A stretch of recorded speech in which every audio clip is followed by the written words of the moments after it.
The biggest lie your inner critic tells you is You're not ready.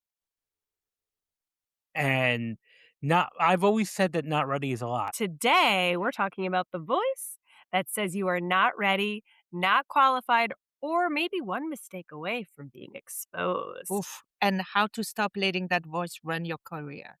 Dr. Albert Bramante is a veteran talent agent with more than 20 years of experience, a psychologist, and an expert in the mental roadblocks that keep talented people playing small. So he has seen confidence from both sides, the person trying to earn the opportunity and the person deciding who gets the room. And by the end, you learn how do you own your value before someone else validates it. Hi, I'm Claude. And I'm Jess. We are corporate employees by day, entrepreneurs by night, and work besties for life. Join us as we explore how work besties lift each other up, laugh through the chaos, and thrive together in every industry. Work besties! Hi, Albert. We are so happy to have you. Thank you so much, Jess and Claude, for having me on here. I'm really happy to be here. Your background is such a unique combination. Over 20 years of experience, and you have an interesting mix between talent agent, PhD in psychology. You've got the hypnosis, the NLP, and we're curious to understand what first made you realize that self doubt and self sabotage is not a lack of talent that was keeping your performers from their potential. It was very interesting because working as an agent back in 2004, 2005 era, I would meet so many actors that were great. I'd watch them on screen, I'd watch them on stage. But when it came time to audition or came time to actually really show, they would freeze or self-sabotage. And what I mean by self-sabotage, come up with reasons why they couldn't make the audition, blow off the audition at the last minute, not be prepared. And it was a problem that was compounding. It was like there were multiple actors that this was occurring with. And I couldn't figure out like what's going on here. Why is there a major disconnect from their thoughts, what they were telling me, and then their actions? There was a major disconnect. And so that was my first major piece. The second source of this was being a college professor. I've taught psychology, community college for so many years. And I can tell you that so many times I would work with students and have students in my class that were really smart and really intelligent, but not disciplined or not conscientious, or that they would just stop coming to class Mm. and just stop doing the work. And I couldn't figure out like what's going on here. So this was a theme coming up now. I'm noticing a two completely different population They were where sabotage. people were getting on they were getting their own way. They were getting in their own way. So that's where I was like, something's really going on here. At that time, I was building my company and started teaching it. I said, I'm gonna go back for my PhD and into psychology. And for all PhD programs, we have to do a dissertation. The goal was to kind of solve a problem. You know, that's where most people, when they do a dissertation, there's some personal connection. And I remember brainstorming. One question coming up is self sabotage. So for the next several years for my dissertation, I researched why do people self sabotage. Why do they? That's what I want to know. Why do we do it? Great question. And it's still a thing in progress. There's a lot of new discoveries even to this day, but what it really boils down to is self-sabotage is really a protective mechanism. One of the things that we have in NLP and neuro-linguistic programming is that every behavior has a positive intention. Even if the outcome isn't exactly positive, the intent was always positive. Self-protection in this case. And you might be asking, well, what are you being protected from? Fear. And why self-sabotage is very sneaky is that it's unconscious. So we don't even realize we're doing it, at least in the context of that, in the context of sabotage or ruining opportunities or shooting yourselves in the foot. So this is where it takes like a good coach or an expert, a therapist, to be able to point this out to you and say, okay, this is what you may be doing. This is your blind spots in a sense. Albert, is it more a fear of success or fear of failure? Actually, both.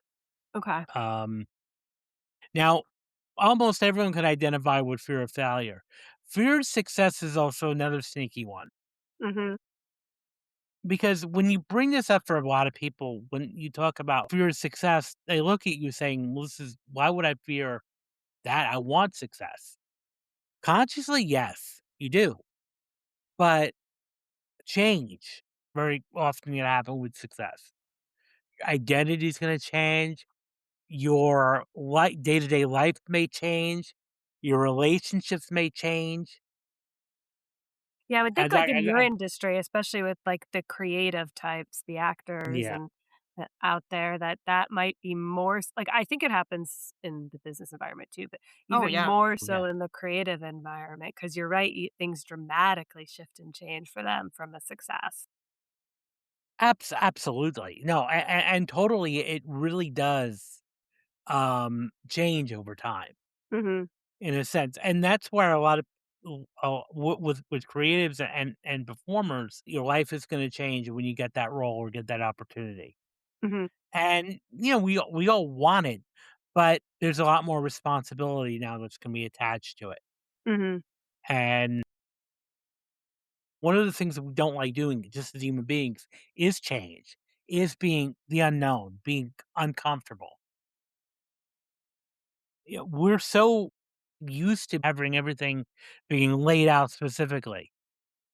But the fear, whether of success or of failure, do you think it comes back to they feel like they have to be a perfectionist, or is there another underlying element that's causing that? Well, everybody's different, and I often say that perfectionism is it's not about because we all are striving to be better in what we're doing. I mean, that's what everyone is doing. There's nothing wrong with that. I think it's great. Perfectionism is more for beating yourself up when you make mistakes. Mm, okay. And that's more of a trauma response. When you start beating yourself up, because that's the difference between like healthy striving and perfectionism is with healthy striving, you welcome the mistakes. You welcome the learning experiences that are attached to that. The failures are not seen as something bad, but more as stepping stones. Whereas perfectionism, you start beating yourself up and saying, what's wrong with me? Or I'm not measuring up. And so that's what happens when it comes to perfectionism. And I often say perfectionism is a sign of some sort of trauma. Now, when I talk about trauma, now it doesn't necessarily be a sensational, catastrophic event. It could be day to day things that happen to you as a child. Having an overcritical parent, a dismissive parent, Mhm, a teacher that ridiculed you a lot, being picked on in school, things that were like kind of like a day in the life trauma that we still internalize as things goes on. We all carry some of this to some degree. Because you were doing the distinction with, like, perfectionism. Do you Mhm. think that do we see people that have this perfectionism being more like self-sabotaging themselves? To some degree, yes, because you're putting number 1, you're creating a lot more anxiety for yourself when mhm. you're a perfectionist. Our brain does a fantastic job at protecting us and keeping us alive. We talk a lot about this in the business world as, like, the imposter syndrome, so it's really Mhm. identifying or distinguishing perhaps the difference between self-doubt and maybe a genuine skill gap that you have. Um, do you feel like there's a way to tell or Well, help people through that yeah, to I mean, identify the my view, at least the way I look at imposter syndrome, we all have it. There's no such thing as like only certain people have. Everybody has it to some level, and it can be our ally if we Mhm, use it properly. And the way I feel like it could be our ally is it will help us. Okay, what are some gaps that we're weak in or that we need to enhance? But then the only time it becomes a problem is when we let it paralyze us or we start negating or deleting all of the opportunities that we're good at. Do you think that procrastinating is actually a sign of self doubt, of self sabotage? 100%. And I'm, very glad you made that connection. I was just about going to because um it's one way to keep us safe. Very often you might think chronic procrastinator saying I'm just forgetful. No, it's much deeper than that. Because this is why, if you think about it, all these books that are on procrastination, I think they have great intentions, and I think the advice can help. But underneath the pattern of recurrent procrastinator is trauma Mm. that has to be dealt with. And that's fear. What happens if you actually get it? In my case, with actors, what would actually happen if you did book the job? Or in a business, what would actually happen if you got the promotion? What actually happened if you made the sale? And can that be terrifying? Yeah. So I'm a big procrastinator. So when I have a project, I know I'm scared of doing it because I'm overwhelmed. I don't know where to go. I'll wait until the last minute. Then I go Mhm, crazy. I'll have an all nighter, but I'll still do it. And do I mhm. learn from it? Not really, because at the end, everything went fine. I almost feel like it's my way of working, but it's not fun. So how can you like stop this Well, Cycle. craziness?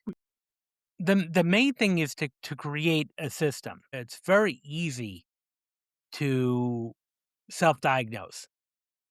It's very easy to sit there and say, "What's wrong with me? I need to work harder. I need to work harder. I need to work harder."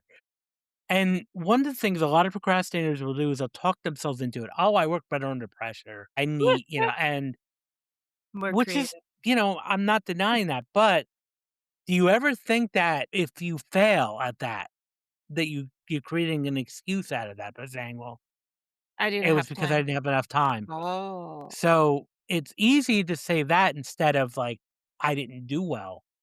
I could come up with an excuse. The biggest thing to do is create a system, and one of the things that's really important skill that's underutilized is conscientiousness and being disciplined and having a system, a calendar, a planner. And most of the time we use calendar for, like, meetings or, events, but we don't set a day to day. Everyone should be scheduling a calendar to work on a project. Set a block of time. Even family time should go on your calendar. Self-care should go on your calendar. And you do what? it's Mhm. not a to-do list, because one of the things I often talk about is to-do lists also are scary and unproductive, because I have a list of things, we all have a list of things, we need to do this, this, and this, and this. But that's all it is, it's a list. I love my to-do list. Well, everyone does, but turn it into a calendar, turn it into action items. Okay, I need to do this. Okay, well when? When are you gonna do that? But at that, open your calendar, pick a time, and do it. And now, instead of it becoming a passive to-do list, it's now active. It's an active thing on your list. And you're more likely to do it when you have that calendar. I mean, that's why, like, if you think about it, when you go to make a doctor's appointment, what do they do? They call you the day before or 2 days Yeah. Mhm. before to confirm, because or they give you a card with the date because you're not gonna remember it. And it's not because you have a bad memory, it's just the way it works, the memory works. So, put reminders, put schedules on, and just start doing things one thing at a time, and go into this is where you really have to do sometimes a deeper dive here. If you're a chronic procrastinator, something isn't right here, because you'll often hear people say, I had to wait for the last minute, I'm so busy." That's great, but then also you're spending a couple hours on your phone doom scrolling. Yeah. Hello? Oh, yeah. Yeah, Wasting time. Yeah, or and you're it's playing not games. all obviously, and I know, right? It's not every project is the project where I think is the fear of failing. The very failing or one that is out of my comfort. right, or looking bad, I mean, I work in higher education, and, I'd say the biggest source of procrastination are students, college students, Mhm. but I often frame it, I'm like, I do see a correlation between the students who have anxiety and those that are procrastinating. Mm. That's a good point.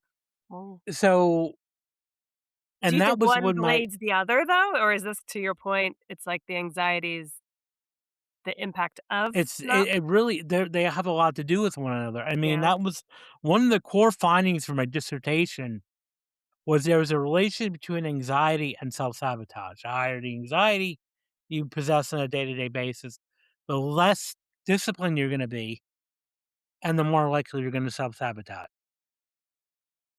So, it's a two-pronged punch here, Okay. in a sense. Yeah. So, there is a strong relationship. So based off of this, the more that you have that system in place and the planning, it helps to combat the self-sabotage, which then ultimately helps combat the imposter syndrome. Is that Yes, and then also emotionally working through with whatever issues you're going through, resolving any past traumas. That is probably the biggest one there underlying everything, because okay? that's the whole glue in a sense, all of this here. And you're not gonna really find this on the surface level. You're gonna get people that say, "Yeah, I'm a procrastinator, but I like working under pressure." No, you don't. No, nobody And likes that. nobody likes it in the moment. Yeah, No. exactly. Yeah, But I think a lot of people do what you say, which is like, "But I'm so much more productive that way." But you don't really have a lot of examples where you weren't stressed. So how do you exactly. know that you You wouldn't don't be know, more and productive you don't Yeah. now? know, and at the end of the day, you don't know of what you produce was fine enough, was good enough, or could have It been could have been better, better yeah. because you had more time. Right. Well, I'll go on a limb here and say I can 100% guarantee if you had more time, you'd produce a much better document or whatever, or project or product or whatever it is that you're working on. Um, so and again, watch a procrastinator when they actually have the last minute. I mean, ferociously typing, Mhm. or finishing up, and you could see them sweating almost. Where's the time gone? Um, I was gonna say going into, like, with imposter syndrome and beating yourself up is if you take the mindset that there's no such thing as failure, only feedback. Mhm. Most inventors often might, do a prototype 200 times and make mistakes before they get that one that's correct. That's actually the one that's to market, and you never see them give up. You never Mm-mm. see them quit. You'll often hear them say, "I had 200 times to chances to get it right."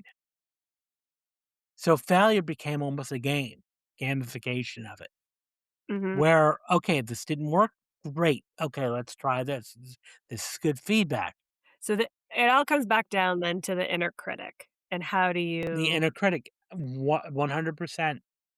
how do you adjust your mentality with your inner critic? So how do you do that? Right? How do you silence your inner critic? Well, the first thing, understand one thing, your inner critic, even though it may sound hostile, is there to help you. It's there to protect you. It's your brain protecting you.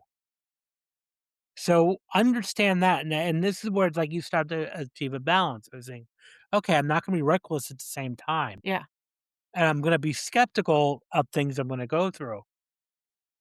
But understand, and it's really about it's you may have to resolve some things from your past, some things from your childhood, because again, you can internalize your remarks you hear from your family growing up, and that becomes your own inner thought process. When it's really your mom who was or your father who was insecure themselves. yeah. Yeah. It's a process. If you're expecting me to tell you that, okay, just do A, B, and C and put water on it, it'll change. It's the I wish. secret. Exactly. No.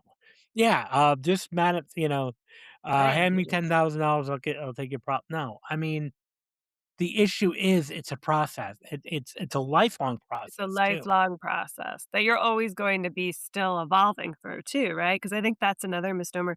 Your inner critic never We're all ends. It's gonna evolve as you no, evolve. So it goes back to the fight it'll or never go flight. That away never because goes it's away. it never Right. goes away. It's your friend, but it's how you work with it. It's how you Mhm. sit there and say, okay, um, because very often an inner critic will start to say, I'm not good at this, and then you often have to just ask, says who. Mhm. A lot of times I'll hear people like, "I can't do anything right." I'm like, "You mean anything?" And then they'll laugh and say, "Well, no, I don't mean it like that." Or, "Nobody likes me." I'm like, "Nobody? You've met everybody on the The earth, entire world, and they yes. all said to you, the entire world, and they all told you to your face, 'I don't like you.'" Because this happens a lot when we get emotional, like, with actors. So, another thing that makes this profession very hard is in most business situations, when you go on an interview, very often you get a rejection. Maybe a form reject. You get a rejection letter, like, okay, this has been filled, or we chose another candidate. In our field with performers, when you don't get the job, you really don't hear anything. Well, It's that's like yeah. crickets. Oof, that's rough. Now there are some rare cases where I'll get feedback from a customer saying, we liked your client, but we went another direction." Mhm, Now, if you think about that statement, it's very neutral. We went in mhm. another direction. Some actors are going to take that personally and start spiraling. They didn't like me. I knew they didn't like me. And I would go up to them and said, tell me when they said to you, I don't like you. And they'll laugh and say, well, they didn't say that. I'm like, your brain just went from A to Z. You jumped. This is where we need to work on your inner critic of that here. Yeah. Because all it was, you didn't get the role. There's nothing personal about it. It just didn't happen. So this applies to business too. A lot of times when we hear the word no, we freeze or we Mhm. get dejected or disappointed. If you look at it like a no being, instead of it being like a not ever, it's just not today. Not today. Yeah, and it comes back Not down at to, this like, I moment. feel like the consistent theme is still disconnecting the outcome from the feedback, because the feedback is when you take the outcome away from it, the feedback can translate much more honestly, because 'cause you're not so One, caught up in the, "I didn't get the job," or "I Yeah. didn't And do it's, successful." I think it's switching also your wires, right, in your brain to go from negative to a more positive way and more or Or just more open. or more oh yeah, realistic Yeah, way, just open. right? A You're not realistic. letting your brain do the linking of the Yeah. next step for you. Yeah. absolutely. And that's what it really comes down to. Some people have been asking you about the happy file. This is something I created for actors, but it can be relevant to anything. So it's sort of a sister, you could say, of a gratitude journal. So you take a list of everything that you've accomplished, good feedback from an audition or a callback, or in this case, a performance evaluation or a compliment from your boss or a customer or client. And you document it. You actually put it in a file. It could be a notebook or even just a document, Google Doc, and you list all these good things, all the accolades and reviews. And when you have a rainy day, I'm not talking about the weather, I'm talking about Yeah, yeah, a we are. rainy day where yeah, Mentally, metaphor. yes. When you have a mentally rainy day, you pull out your happy file and it will help you stay committed to why you're doing that. Yeah, it's true. That feels It's very like much a like brag. our we have what we call a brag book on our end. You're nicer. Yeah, a brag book is great too. Yeah. And because I think a lot of us don't know how to brag, or Mhm. Oh yeah. About eh, ourselves eh, for sure. Yeah. or talk about ourselves. And this is Mhm. where I think there's nothing wrong with humble bragging, in a sense. I call it the humble brag, where, yeah, you should be patting yourself on the back. Yeah, for Yeah. sure. So, Albert, we'd love to have you answer for our work bestie community. How do you own your value before someone else validates it? Well, that's the most important thing, is to know your worth. Because unless you know your worth, other people are not going to validate that. Because this is why, like, if you're insecure and you don't value yourself well, you're going to be taken advantage of. People are going to walk all over you. People are going to treat you poorly. So you have to validate yourself first. Mhm. You have to go first in this world, and that's the first thing too. Because I've been, I've worked on a few, and I've also been to myself on a lot of, like, charisma or magnetism. I had increased, like, personal magnetism, personal sales. And the first half or three-quarters of these programs is all about working in your own internal state, because you can't convince somebody else of your worth if you don't have it yourself. Because then people are gonna not view you that way. And so you're training people how to respond to you. It's an interesting approach So to it. it is really important for you to understand your worth before. Good. Well, Albert, thank you so much. This was so interesting, and our Work Besties community will definitely be able to take some of those Learnings, learnings. for sure, and apply it to their own Mhm. personal life and or their work life because they're all relatable, to be honest. 100%. Yes, thank you. Work Bestie community, if you liked this episode, please share with your work besties. Check out Albert's podcast, and send us some questions.